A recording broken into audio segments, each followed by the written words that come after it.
now tuned in to the Storm Tracker podcast.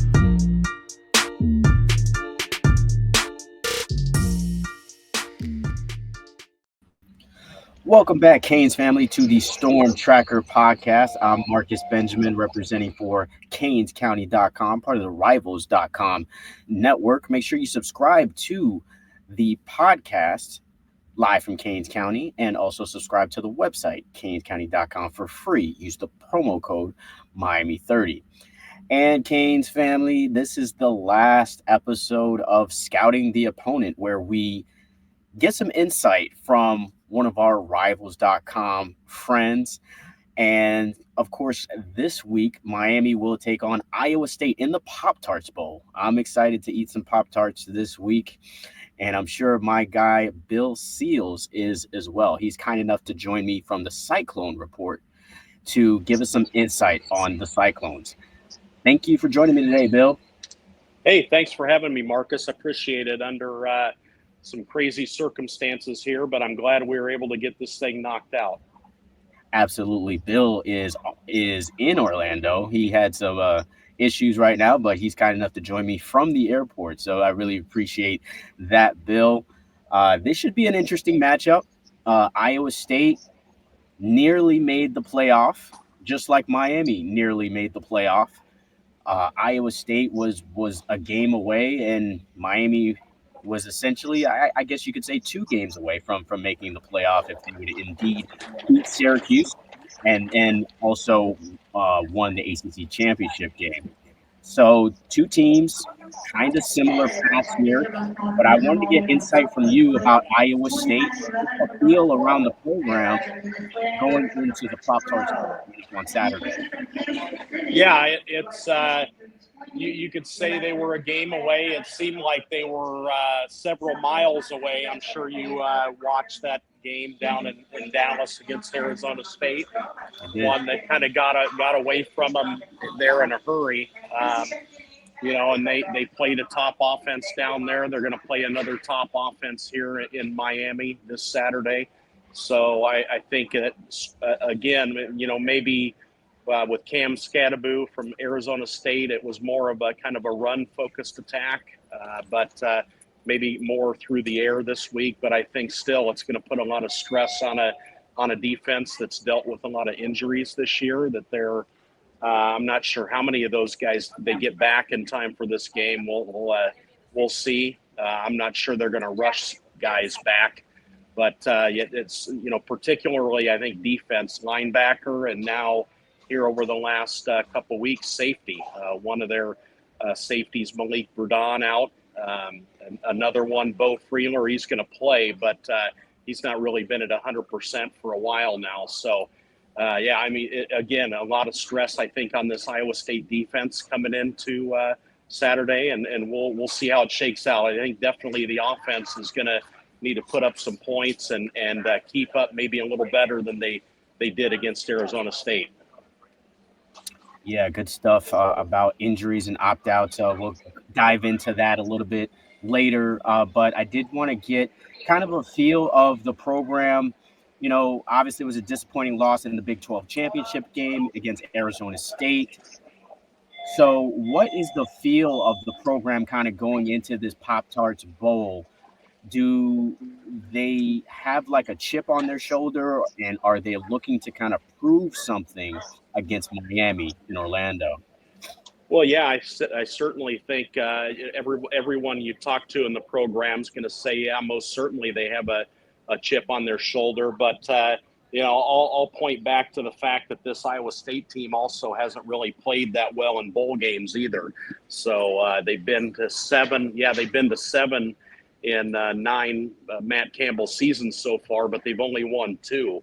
One of them happened to be that Fiesta Bowl in 2020 against Mario Cristobal. So this will be another Campbell Cristobal matchup. But yeah, that marked one of the only 2 bowl games that Iowa State's won. So, but I think this is going to be again one of the better opponents probably that they've faced. So maybe that gets this team hyped up a little more than playing Memphis on its home field in the Liberty Bowl. I think definitely Miami and what it's been able to do. And Cam Ward certainly has this team's attention, and they don't. They've got a senior class that talked a lot about that, and sending they want to send these guys out on the right note. They weren't able to win a Big 12 championship, so all the focus is now on wrapping up the season down here in Orlando on a positive note.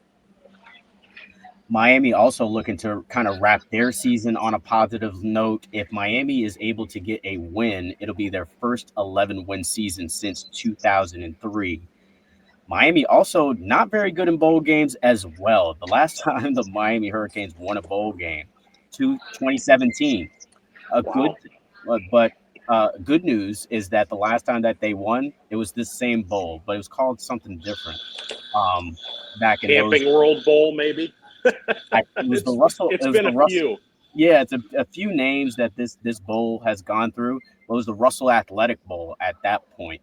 Of course, they were in the Cheez-It Bowl a couple of years back as well. Same bowl, different name. Right. I didn't enjoy the Cheez-Its that night, but I will be enjoying the Pop-Tarts Saturday night. Hopefully they'll have some. Yeah, hopefully they'll have some for us at halftime. Yeah. So yeah, I did want to kind of talk about the Big 12 championship game because a superstar with that first name Cam Scattaboo had a big day. He averaged 10 yards a carry that day against Iowa State. So I kind of want to ask you, Bill, did Iowa State really kind of get exposed in that game, in your opinion? And if you had to say what the strengths and weaknesses are for this team, what would those be? Well, defensively, again, they've had their fair share of struggles. So they've been getting exposed in several games this season. The 3 losses that they've had have been to top 40 offenses.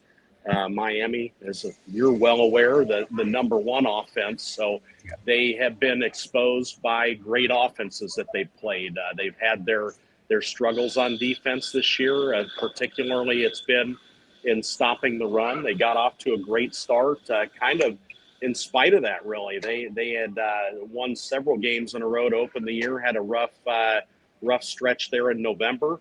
Finally caught up to them a little bit as they got matched up against better offenses. So I think, you look at the weakness of this team, I think it's definitely in stopping the run. They're one of the better teams, actually, in pass defense, though. The leader, the number 1 in the Big 12 in pass defense, number 2 in pass efficiency defense. So they've held up well in that regard. I think the secondary has certainly been a strength. They've got 3 cornerbacks that slot into those 2 spots and kind of equal playing time in those 2 spots. And then the safeties have been really good, and when they're healthy, that's kind of taken a hit. So, and with Scattaboo, he did it to a lot of teams this season, and Iowa State kind of fell victim to a couple of running backs. UCF with R.J. Harvey was one that really hit him, I think, for almost 200 yards. Iowa, Caleb Johnson, he's going to be in the NFL draft. He also approached 200. And then, running backs at times have hurt him. But I think mobile quarterbacks just as much of a concern.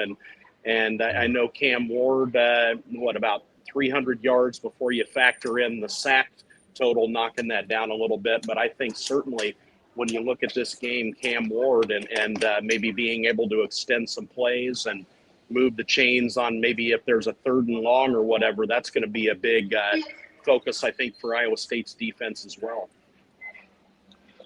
Yeah, Miami has done well in the second half of the season running the football. Damian Martinez leads the Hurricanes in running the football. So I think he could have a big day, possibly. Right. I'm not sure if he's going to have 10 yards to carry like Scattaboo, but he's definitely should be on the radar, I would think, for the Iowa State Cyclones.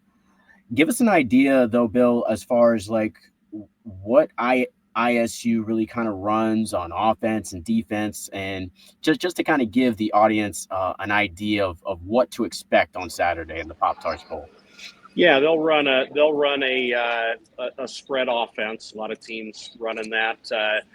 Jaden Higgins, Jalen Noel are the two guys that you really focus in on that offense.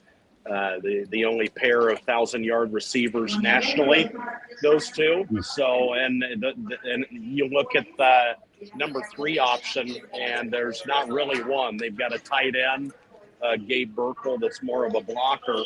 It's kind of become that number 3 guy by default.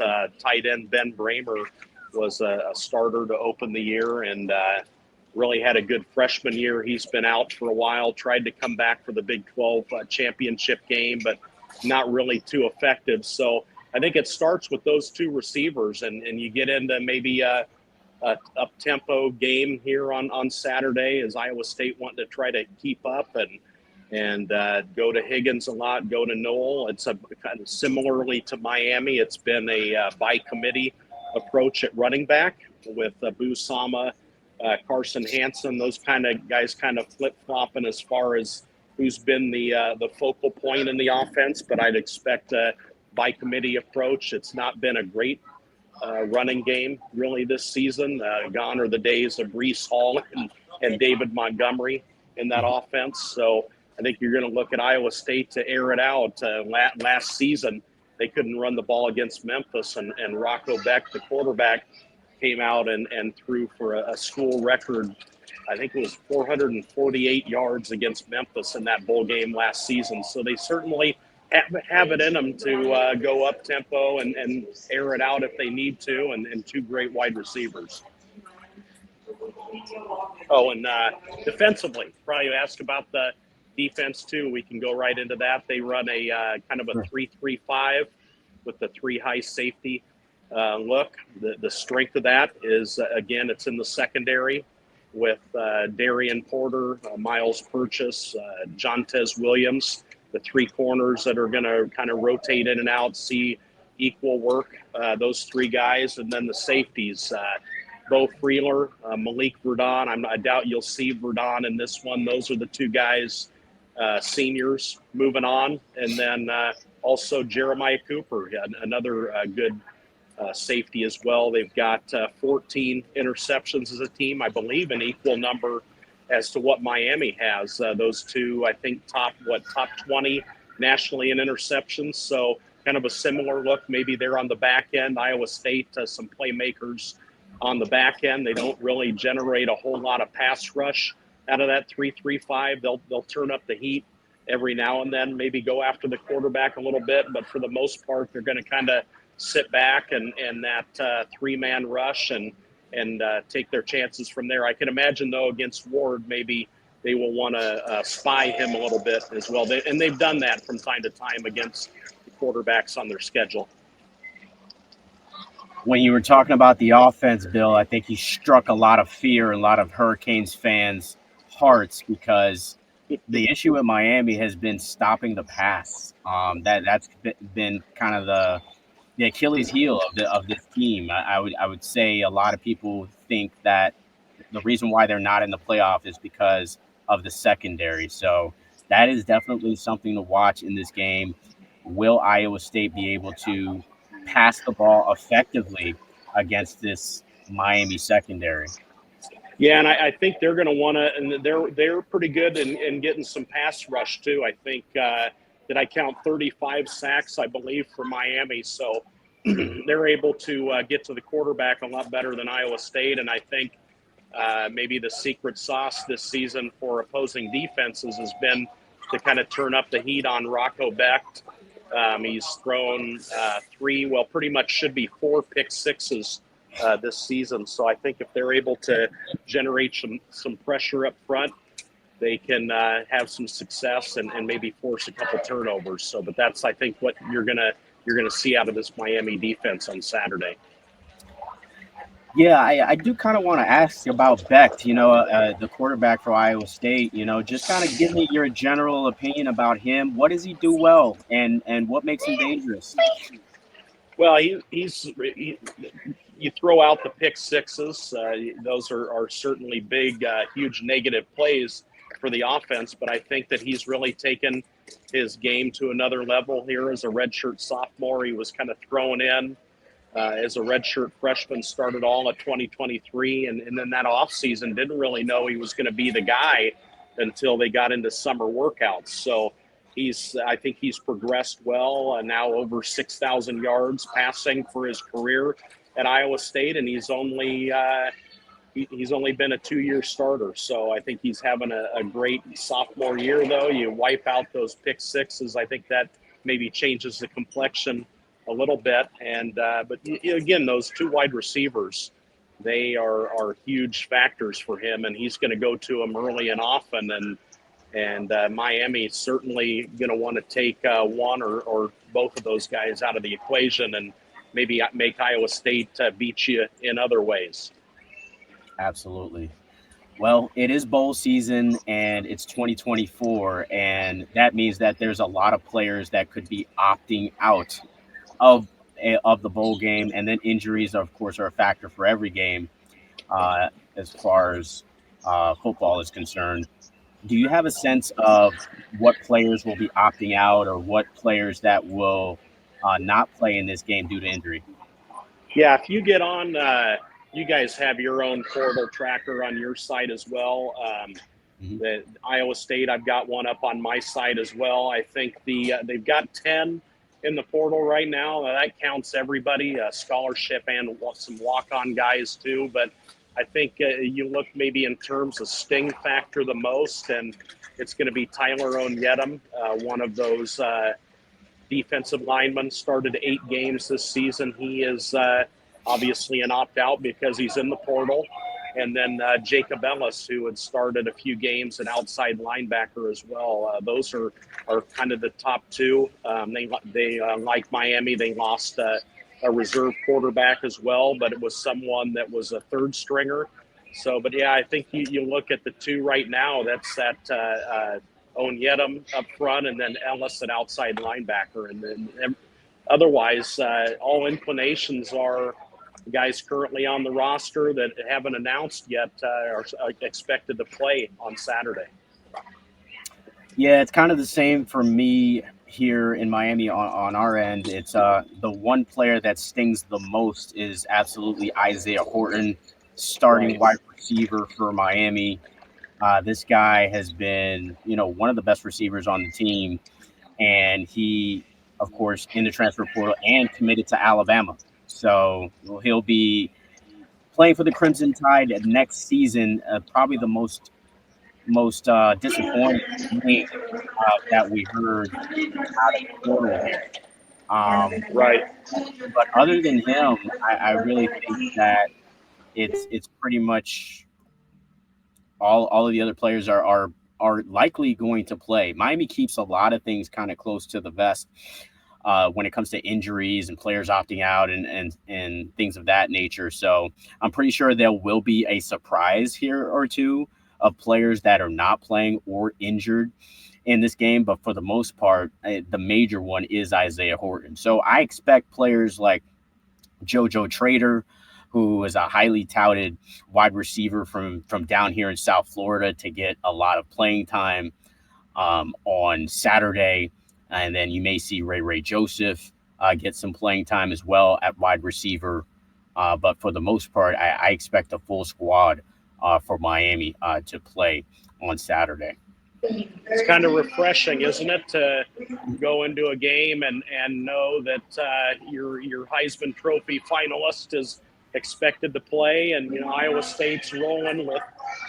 Lost my earbud again here, but to know that Iowa State's rolling with Rocco Becht and a couple of 1,000-yard receivers. Miami's got a 1,000-yard receiver in Restrepo, and I think there's a good reason why I think a lot of national folks are picking this as maybe a top 5 bowl game this year, as far as not being a CFP game. This is going to be an entertaining one for sure.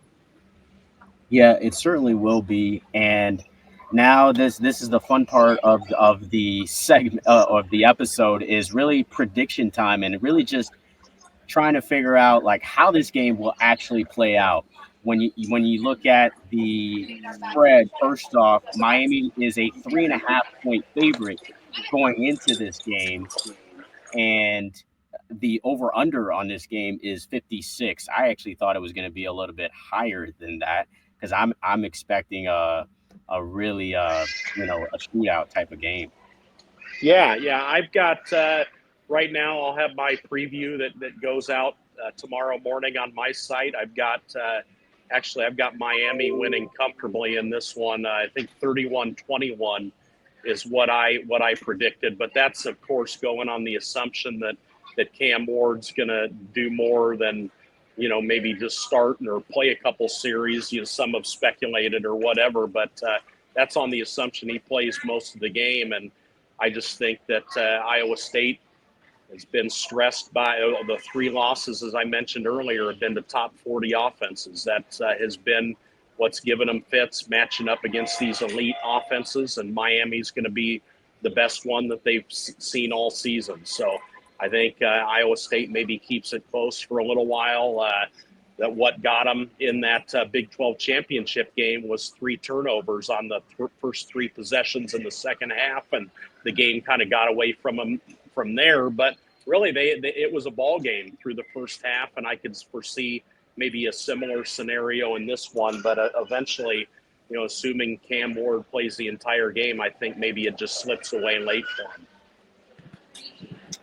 Yeah, I think it's going to play out very similar to how you just explained. I do think it's going to be a little bit closer, though, than the 10-point spread that you gave it, just because I've seen this team, and, that offense is explosive, but that defense has been giving up big plays all season long. And I think every team in America loves to beat Miami for some reason. Yeah. Yeah, so well, it's a game that's a red letter game, I think, for a lot of teams, certainly. Yeah, so I think Iowa State is going to go into this game with a mentality that to beat Miami, and I think they'll be playing hard in this game, and I think Miami's going to score points. I think they'll score anywhere from 38 to 45 points this game. And I think if I had to put a prediction score on this game, I'm going to say it's going to be a 45 to 40 type of game, which means lay the points with Miami. I wouldn't be surprised if it's even closer than that. I think both teams will score, will put up some points in this one. So it'll be very interesting to see how it all plays out on Saturday. Should be a very exciting game. It's a 3:30 kick from Orlando Camping World Stadium. Miami and Iowa State in the Pop-Tarts Bowl. I think I lost Bill here. I don't see him. I don't hear him as well. But he was kind enough to join me here on the Storm Tracker podcast. There he goes. He's back. All right. I don't know if you heard me, Bill, but